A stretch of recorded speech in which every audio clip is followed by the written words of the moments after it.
Today's podcast is presented by Podgo. Podgo is the easiest way for you to monetize your podcast, providing podcasters with a flat rate for ad space so you always know how much you get when you include an ad from Podgo. Apply today to become a member and immediately be connected with advertisers that fit your audience. That's podgo.co at podgo.co.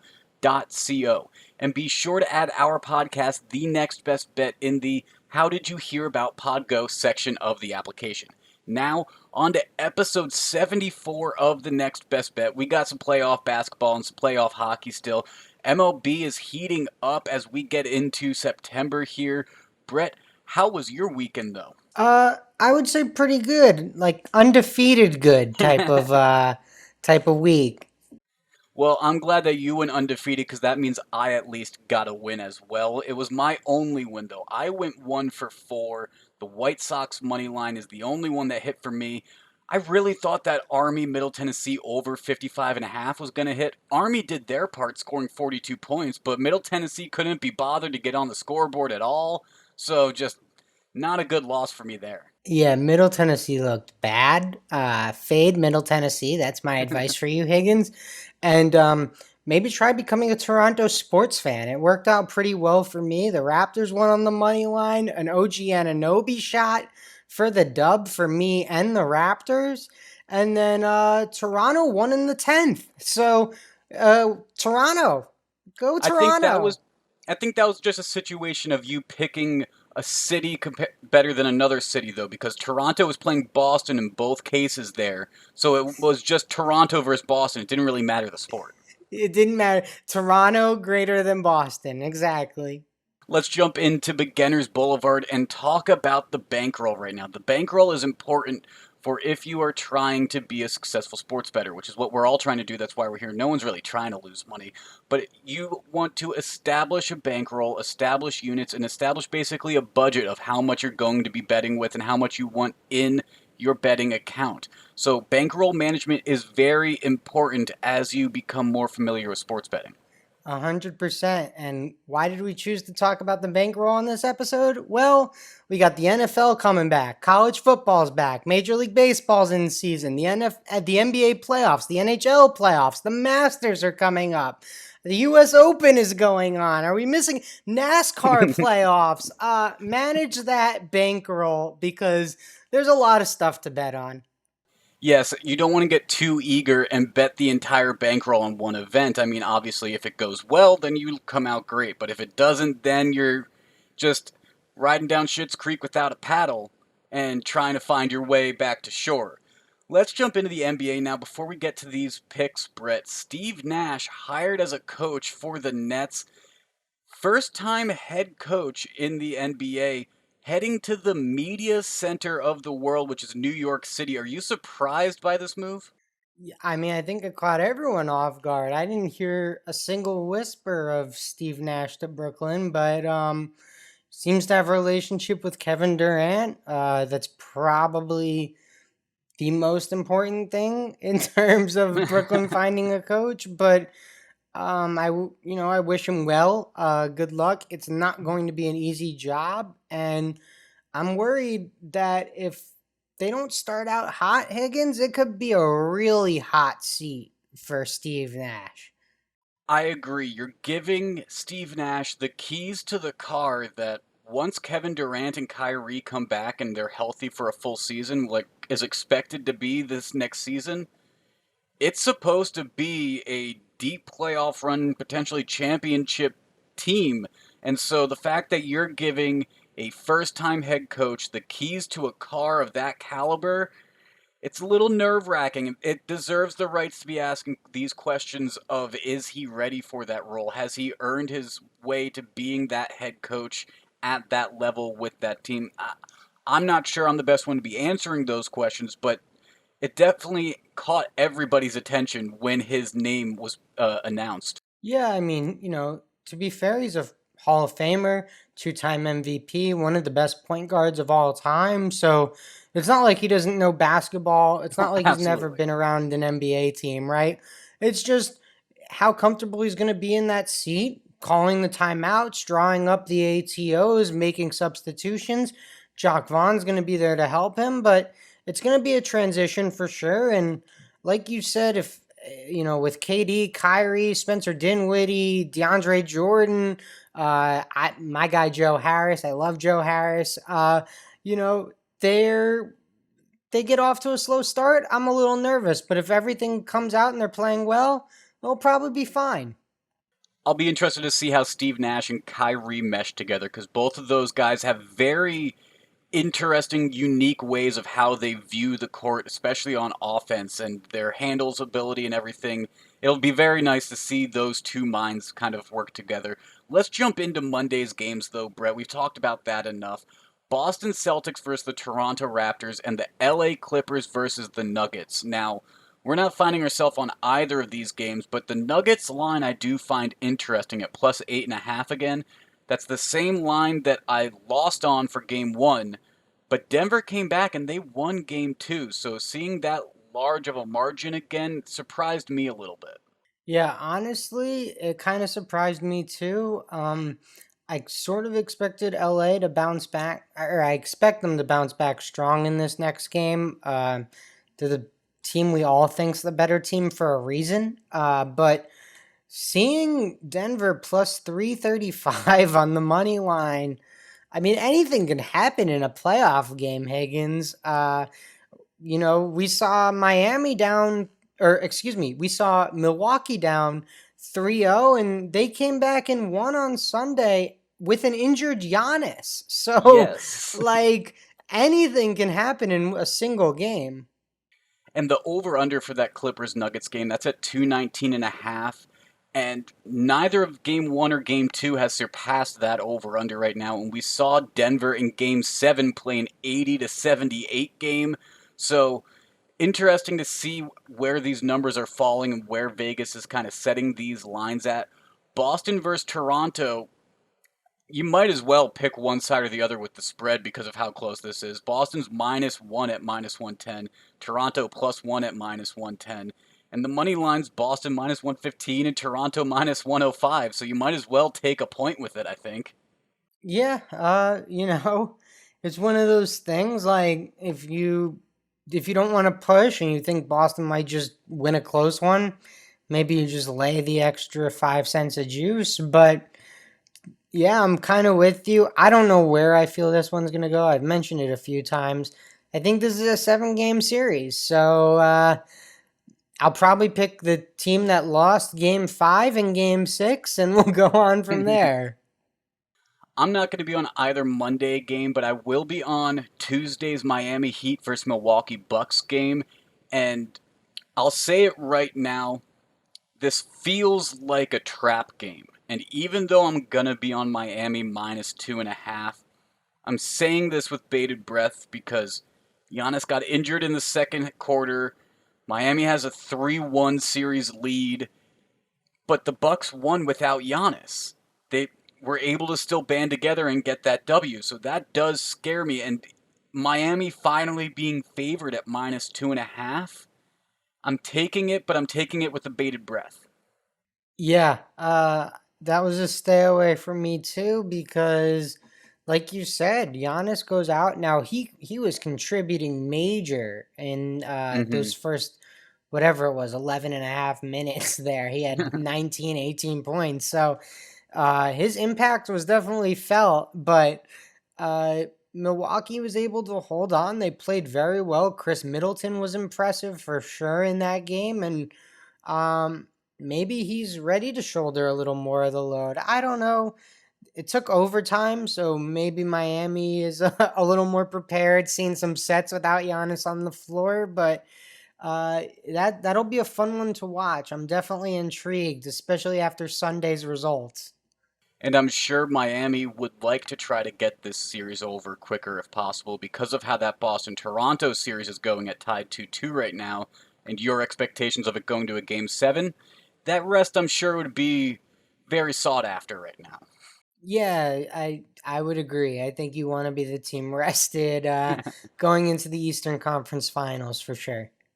Speaking of being rested going into the Eastern Conference Finals, that's kind of the scenario we have in hockey right now, Brett, as we switch to the NHL.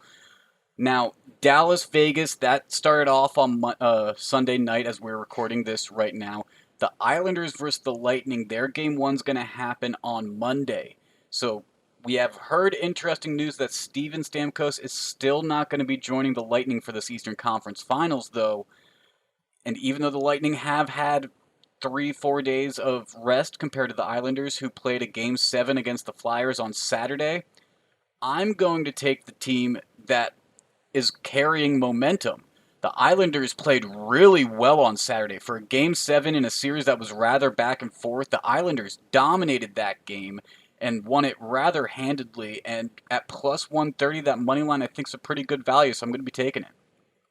Yeah, no, I think that all makes sense. The Islanders kind of feel like a team of destiny. Just I don't know, like bars all everyone screams shoot, shoot, shoot. Like his over under for shots on net every game is like two, two and a half. Like for that to be your superstar, it's like not the modern day NHL.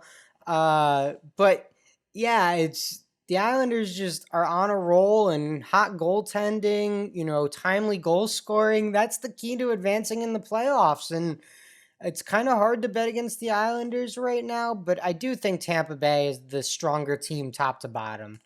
I think Tampa is the stronger team top to bottom as well. I think they're probably who's going to take this Eastern Conference Finals, but I wouldn't be surprised if, since the Lightning are finding out they're still going to be without Stamkos, Islanders riding a little bit of a momentum wave, if New York can steal game one and make this a little more interesting, then who knows? So I'm gonna ride with the Islanders at plus 130 on the money line. We'll see how that goes on Monday, though. Like I said, still no Steven Stamkos. And have you seen what's the Dallas Vegas score right now as we're recording? The Dallas Vegas score is 1 1-0. nothing in the third. Dallas is leading 1-0 in the third, and that's a series that I expected there to be a little more scoring as well. Fleury has stopped 24 of 25 shots, and Dallas has the lead with more shots, which is typically what happens. But we've been seeing some hot goaltenders like Thatcher Demko with the Vancouver Canucks before Vegas ended up ultimately winning that series. Did you see that?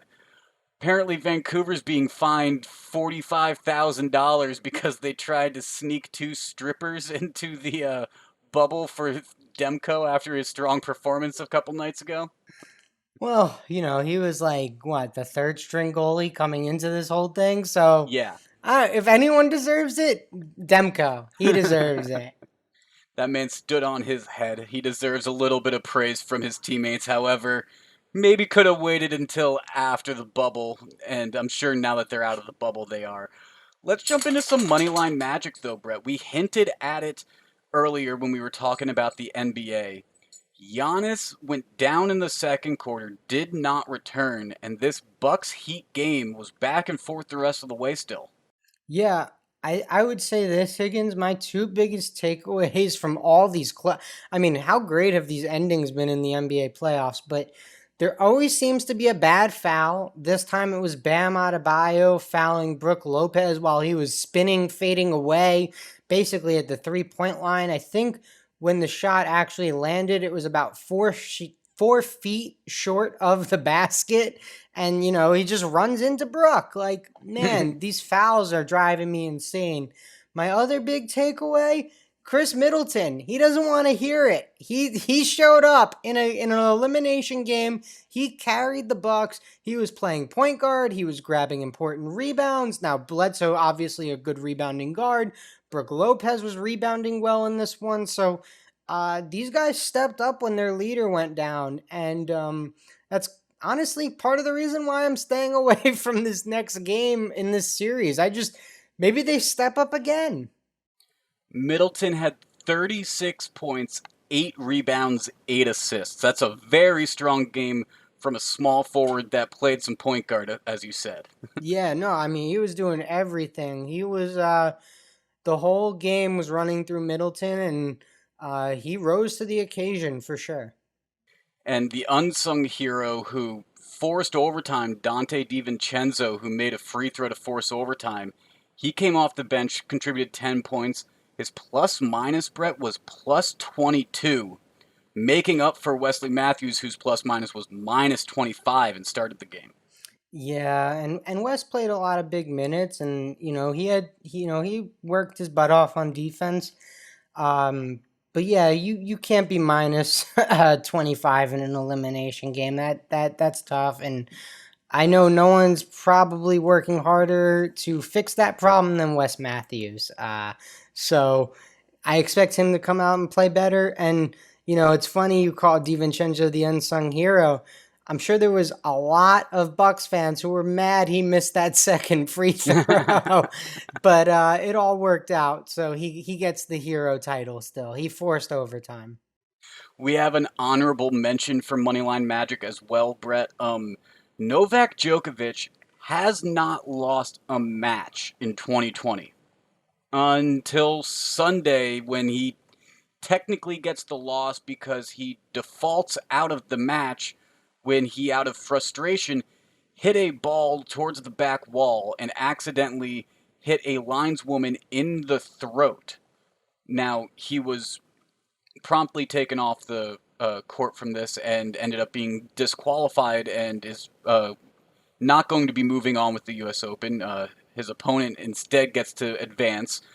But Novak hands himself his first loss. And this is going to be an honorable mention, like I said, mainly because since this happened in the first set didn't get completed, bets should have been returned to most guys. That most people that placed a wager on this match, their money should have been returned since the first set didn't complete. Yeah, no, that's good to note. That's important to note for all the gamblers out there. Certainly disappointing to see this. Just from a professional standpoint, like, what are you doing, man? Just keep your composure. You're in one of the four majors, but the U.S. Open's got to be pretty disheartened, Higgins. They lost Nadal and Federer before the thing started. Now you lose the number one player in the world from your tournament.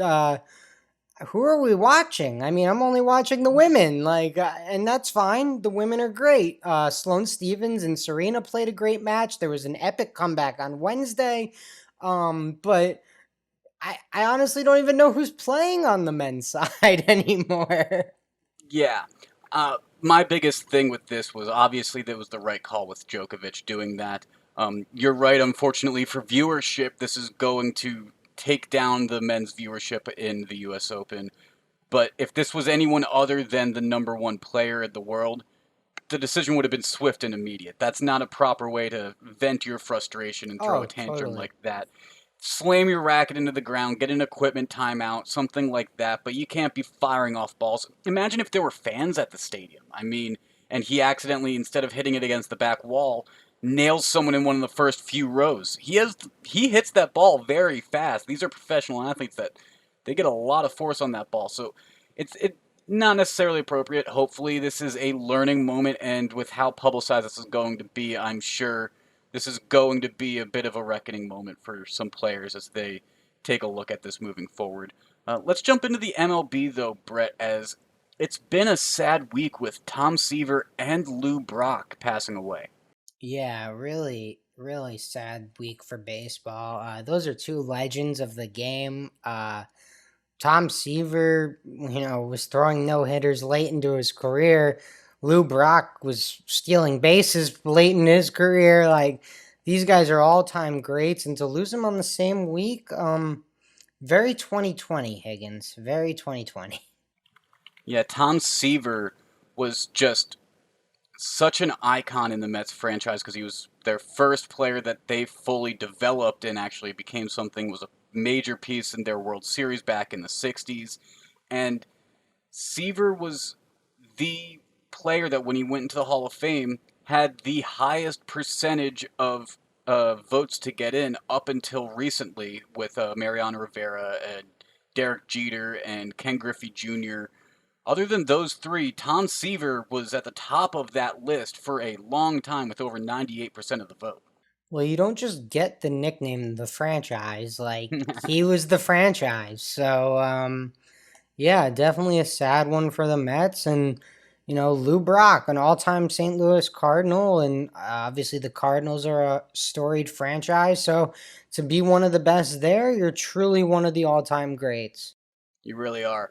Some good news out of the MLB is that they're going to honor Roberto Clemente by allowing Puerto Rican born players to wear the number 21 on September 9th. And for those that may be younger into baseball that aren't entirely familiar with Roberto Clemente, he is a fantastic player that was with the Pirates in the 70s, had 3,000 hits, and then was taking a flight full of supplies to Nicaragua after I believe it was an earthquake, and the plane crashed and everyone died on it. I'm not even sure if they ever even found the plane, to be honest. But very untimely death by Roberto Clemente, and it's very nice to see them honoring him in this fashion. Yeah, he's again one of the all-time greats to play baseball, and one of the best philanthropists ever to play baseball. So, very important person in Puerto Rican baseball history. And I know Yadier Molina already announced he'll be wearing 21. The Cardinals actually play a doubleheader that day, so he gets Ooh. two wears out of the number 21 jersey. And I'm sure Yachty is very, very happy that it falls on a doubleheader day for his team. Yes. And like I said, Clemente had 3,000 hits. He had exactly 3,000 hits. That's what his career ended with, a lifetime batting average of 317, 3,000 hits, 240 home runs, and 1,305 RBIs. This is a player that played amazing contact baseball, did have power from the 240 home runs that you saw, but was really just a true hitter's hitter in a sense. Yeah, no, it's nice to honor a true icon like that. And, Puerto Rican players talk about it all the time, the impact he had uh, on people playing baseball on that island. So, really good move by the MLB here. Some quick fantasy updates for everyone before we get into the games. Orioles lose probably their best batter of the year. Santander, he's out for the season with an oblique injury. The Yankees, they're going to bench Gary Sanchez. He's been slumping. Not shocking, but certainly a little surprising. And two more Philly outfielders head to the IL. So Jay Bruce and Quinn head to the IL there. But some positive news: Ozzy Albies is close to a return, possibly sometime this week for Atlanta. Yeah, and as someone that has him on their IL, I'm very happy to hopefully be getting Ozzy Albies back soon. The Gary Sanchez news is interesting mainly because of the amount of injuries that New York has had. It is surprising that you're going to take a big name like that, even if he is slumping, and you're going to bench him just because the Yankees have had a hard time with all of their pieces being able to function. So even if you have one that's not performing optimally, I'd think you'd want to keep him in the lineup there. But it'll be interesting to see who they replace him with and how they perform. Getting into some of these games, though, before we give out one of our picks, the Philadelphia Phillies versus New York Mets, that's going to be an interesting game because Zach Wheeler is returning to Citi Field, and he won't be necessarily getting the boos unless they play him over the intercom. Yeah, boo! I'll boo from my TV. Boo! But I will say I am on a parlay of two different teams. I'm going to be on the Minnesota Twins and the Cleveland Indians, both money line. Individually, each of these are minus 200, but put them together and they're plus 125. Now, the reason why I like this, in the Minnesota Twins game, they're playing against the Detroit Tigers, and the Tigers have Michael Fulmer is going to be the starting pitcher for the Tigers, and his ERA is 7.27. Yeah, you're gonna want to lower that a little bit there, Michael Fulmer. Just a tip, just an Yeah. idea. But yeah, I like Minnesota tomorrow as well. I like that you parlayed it because minus 200 on the money line is too much juice for me. But Seattle's only laying minus 140, and that is enough where I think I could still deal with that and take that. They're playing Texas. Kobe Allard is pitching for the Rangers. He's 0-4 on the year, so I'm taking Marco Gonzalez, who's pitched pretty well for the Mariners. The Mariners think they're in a wild card race, so They need all these wins against some of the bottom of the teams. At minus 140, I'll do that. But I do like your strategy of parlaying some of these bigger favorites. And there were a few different ones that I had looked at for that parlay. I like your Seattle pick because the Rangers on the road this year have been abysmal. They're 4-16 away, 13-26 overall. They haven't been playing good anywhere really, but 4-16 on the road. Absolutely take that home team with the Seattle Mariners. The other team, like I mentioned, that's part of that parlay, the Cleveland Indians. That is a pick because of the pitching duel that it's going to be, and I trust that the Indians will be able to get 1 or 2 runs on the board more than I trust Kansas City to. I mean, it's going to be Brad Keller on the mound for the Royals, who is 3-1 with an ERA of 193, against Zach Plesac with the Indians, who is 2-1 and has an ERA of 133. Now, obviously, Plesac has not pitched as much as Brad Keller because of the COVID infractions that he had with Michael Clevenger that had him sit out for a little bit. But Plesac's back. He's already had one outings since coming back, so it's not going to be first return jitters or anything. And I think both of those at minus 200, you combine them at plus 125, and that's a pretty good odds. The other games that I was thinking of maybe pairing with this instead, the Atlanta Braves minus 195 over the Miami Marlins. Didn't end up going there mainly because the Marlins pitcher Urena, it's his first return since being on the COVID list. So it'll be interesting to see how he responds with that. And that's too much of an unknown for me, so I didn't go there. And then San Diego, they host Colorado. They're minus 200 on the money line. And as hot as San Diego is, wasn't quite confident enough to pull that one. So Cleveland and Minnesota for plus 125. Well, I found a bet I like in Colorado, San Diego, and that's that over 8. I think the Padres and Rockies both have lineups that can produce tons of runs. So if I get a 5-4 game, I'm very happy, Higgins. Over 8 in San Diego, Colorado. And one more thing before we move on to the football. The Arizona Diamondbacks play the San Francisco Giants tomorrow, or on Monday. The Giants are currently plus 100 on the money line. That was interesting to me, but then I looked at the pitching matchups and I realized, oh, Zach Gallen is on the bump for the Diamondbacks, and Zach Gallen may be the best pitcher in the NL this year. You would disagree. You would say Trevor Bauer. I wouldn't really argue with that. I would just say Zach Gallen is also really, really, really good.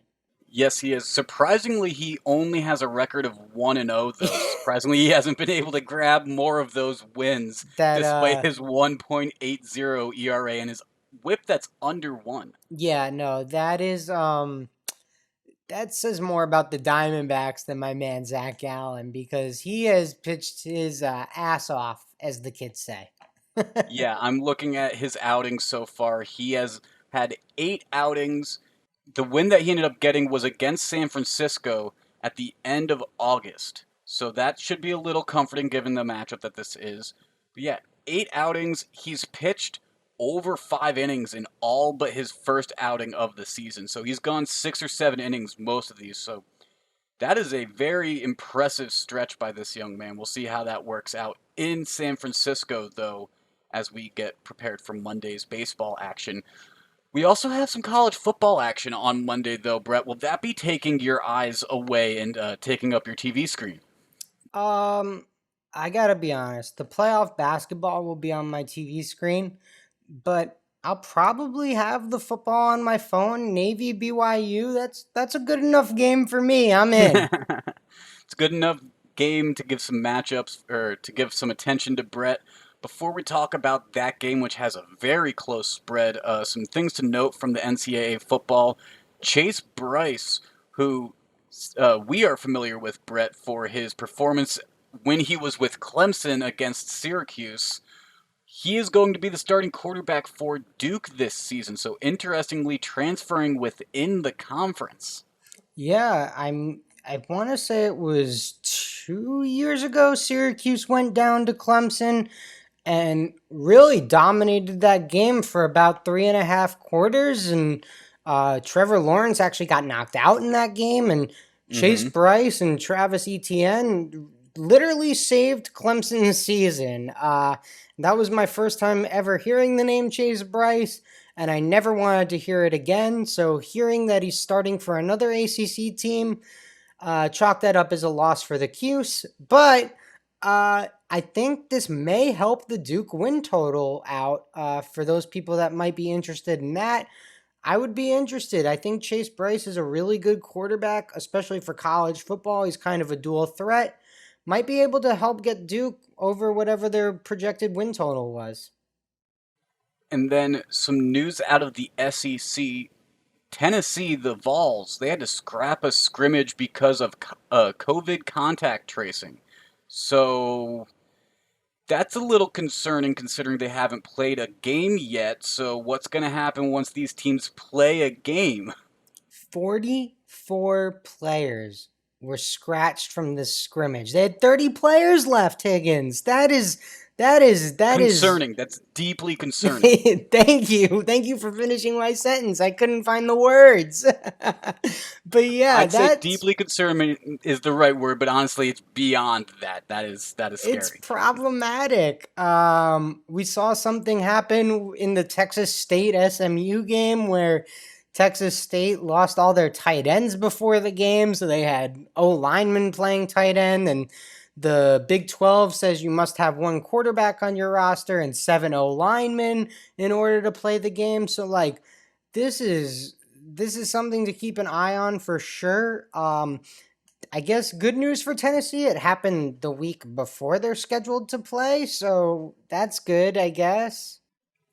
Are we going to see some players on both sides of the ball in college football this season, you think? Ooh, a little Charles Woodson action. A little old high school linebacker, tight end, or Yeah, safety wide receiver? yeah. So I'm trying to think. Miles Jack is the last player I can remember playing running back and linebacker for UCLA.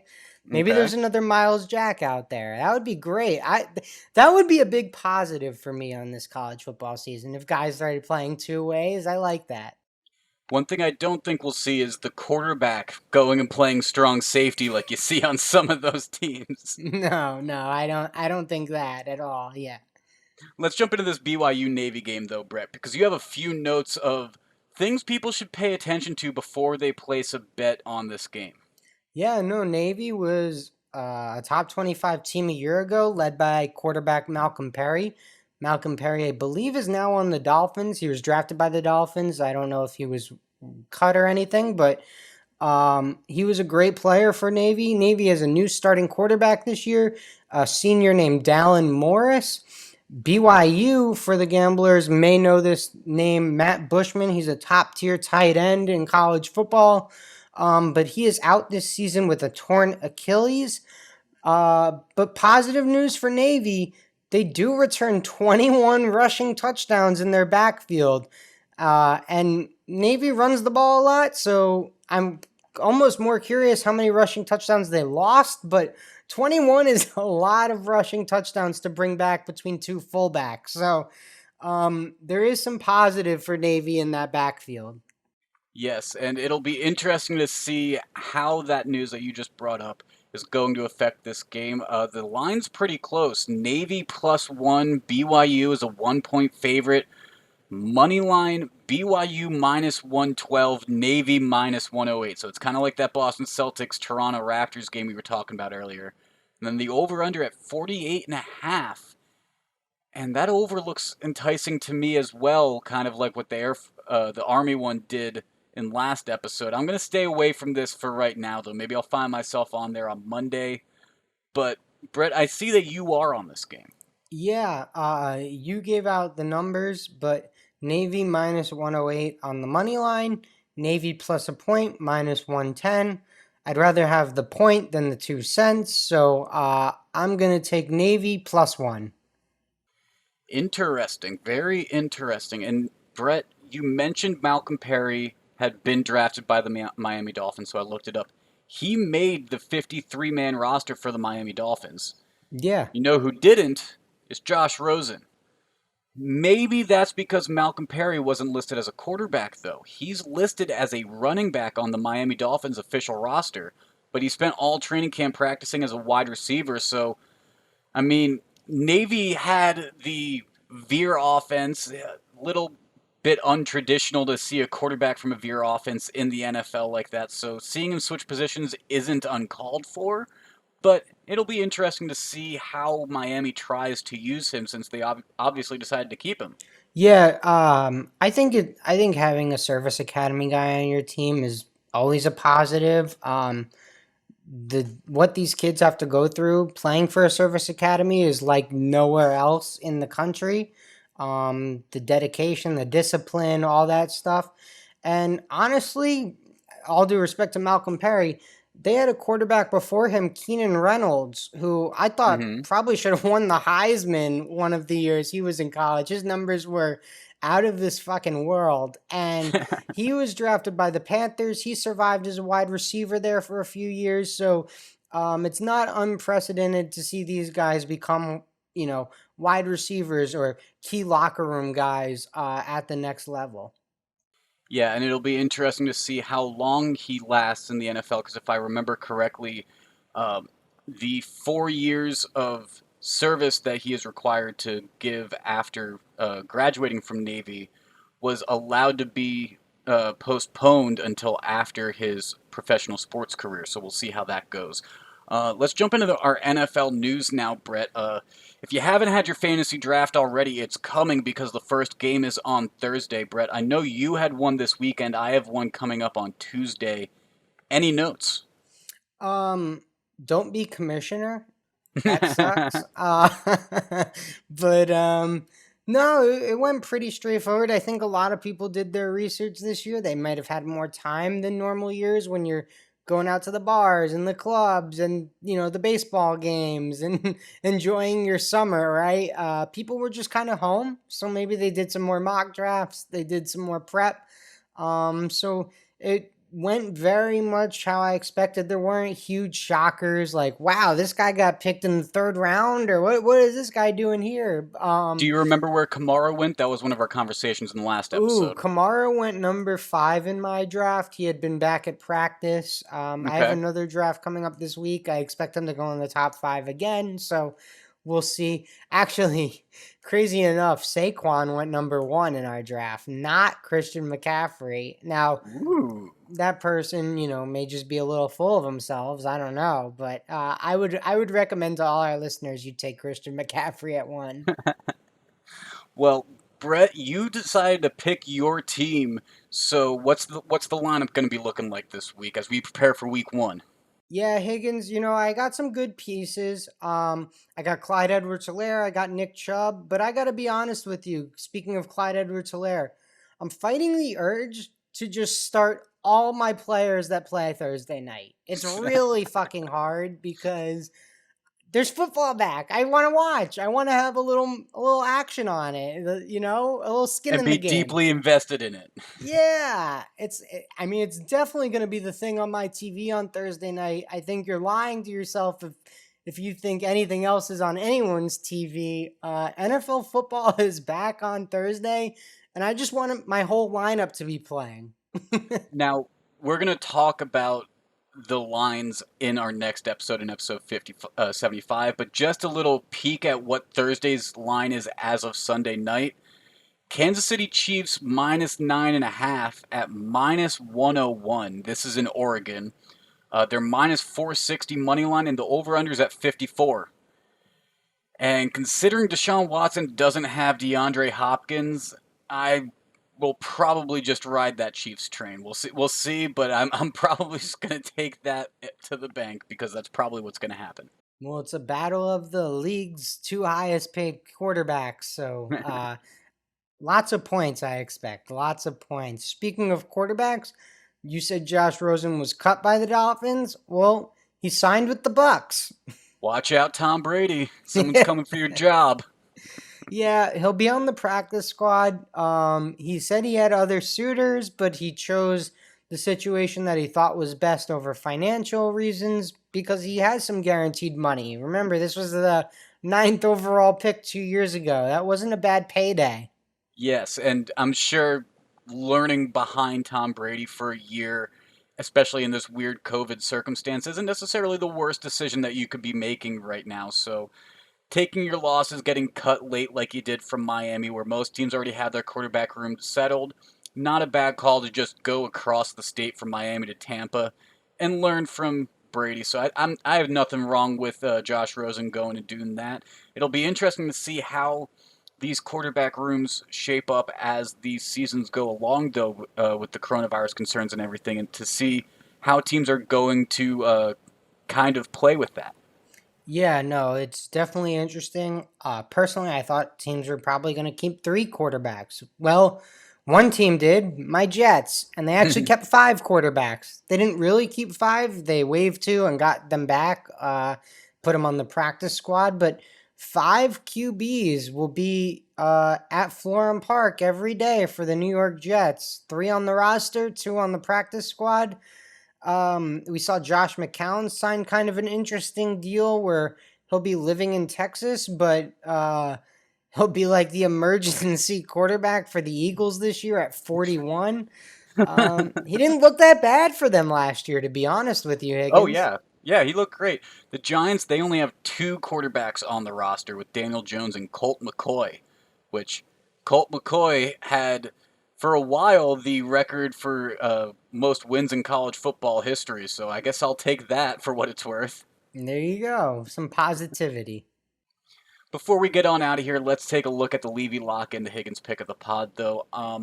Brett, you went undefeated, so you obviously have the honors.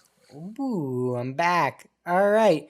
I'm going to go Padres Rockies over 8. It just seems like a low number for those two teams. I know Lamette's on the mound for San Diego. I know the game's in San Diego, not Colorado.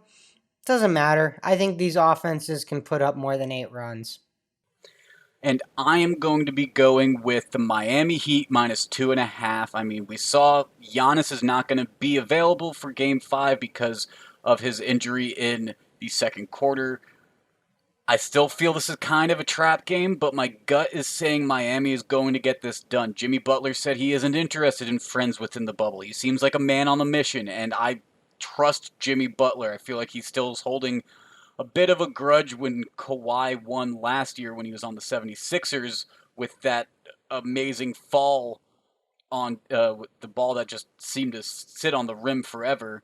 And I'm sure Jimmy Butler wouldn't mind trying to meet Kawhi again in the finals. So I think he's a man on the mission, minus 2.5. And give the Heat a little bit of a rest while Boston and Toronto fight it out. So those are the picks. We've given you plenty to talk about, plenty to think about.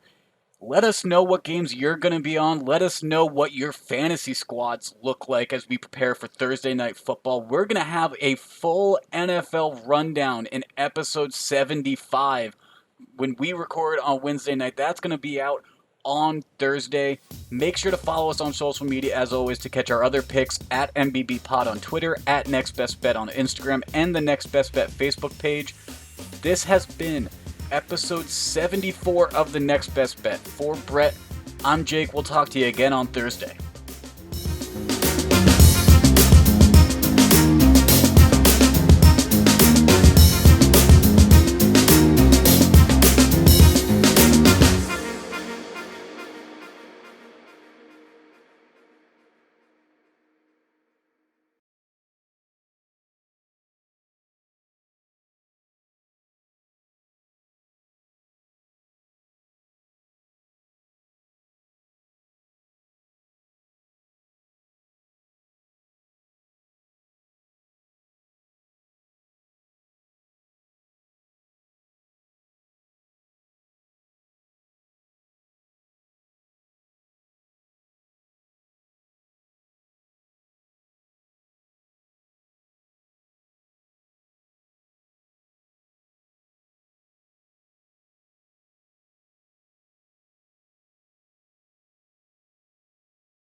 Nice, nice.